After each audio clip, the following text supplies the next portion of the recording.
បាទសួស្តីបងប្អូនបាទថ្មីពីគ្រឿងទៀតហើយពុកម៉ែបងប្អូនឆ្នាំ012បាទប៊ិចតូច full option ដបូលបើកពីតង់ពុកម៉ែបងប្អូនបាទឡានទៅរៀបចំឲ្យថ្មី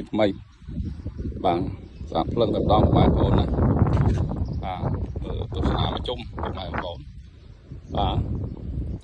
ឆ្នាំរៀបចំឲ្យស្អាតហើយពុកម៉ែបងប្អូនឆ្នាំ012ពុកម៉ែបងប្អូនណាប៊ិចតូច full option ហើយក៏អីវា VIP ទៀតពុកម៉ែបងប្អូនបាទស្អាតភ្លឹងតែម្ដងពុកម៉ែបងប្អូនទៅចូលស្តុកទៅរៀបចំហើយពុកម៉ែបងប្អូនបាទប៊ិចតូចស្ងាត់ល្អម៉ាស៊ីនខ្លាំងល្អពុកម៉ែបងប្អូនបាទនេះផ្សាក់ជាន់ខ្លួនឯងឡើងពុបទៅម្ដងម៉ាស៊ីនវាស្ងាត់ឈឹងបាទចឹងដូចសាំងអញ្ចឹងបាទពុកម៉ែបងប្អូនបាទម៉ាស៊ីនល្អឆ្នាំក៏ស្អាតពុកម៉ែបងប្អូនណាមកជុំបាទស្អាតបាទនេះបងប្អូនណានេះក៏អី VIP ទៀតពុកម៉ែបងប្អូននេះក៏អីប៉ោង VIP តែម្ដងពុកម៉ែបងប្អូនមើលឆ្នាំ012 full option ដបូលបើកបងប្អូនណានេះដបូលបើកពុកម៉ែបងប្អូនណា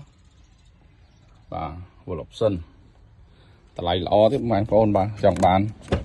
ពេលឡានជិះលាក់អាគ្រូផ្សារត្រូវបាទបើជីបកម្មក៏ត្រូវដែរពុកម៉ែបងប្អូននេះក៏អី VIP ស្អាតពុកម៉ែបងប្អូនបាទនេះបាទមកវីការ៉េគេដោះប្រហែលជាដោះមួយឈុតនេះចេញដោយសារកៅអី VIP គេដាក់តែ3កណាត់ពុកម៉ែបងប្អូនដល់អញ្ចឹងនេះកៅអីជួរនេះយើងធម្មតាគាត់ថាក្រោយនេះ VIP ទៀតបាទហើយគេដាក់3ជួរនេះប្រភេទឡានស្រុកគេឡានជីលក្ខណៈគ្រួសារតែម្ដងពុកម៉ែបងប្អូនអញ្ចឹងឡានគេរៀបចំឲ្យស្អាតកៅអី VIP តែម្ដងពុកម៉ែបងប្អូននេះបាទភ្លឹងតែម្ដងពុកម៉ែបងប្អូនណា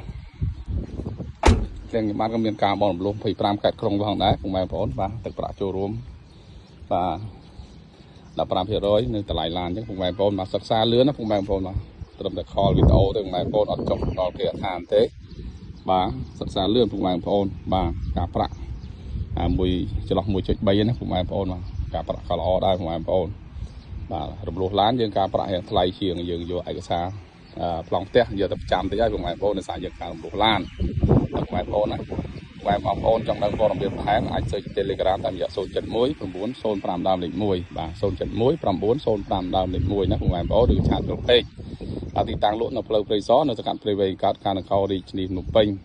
បាទសូមគោរពអរគុណពុកម៉ែបងប្អូនតែតាមដានវីដេអូខ្ញុំបាទសូមគោរពជូនពរបាទសុខ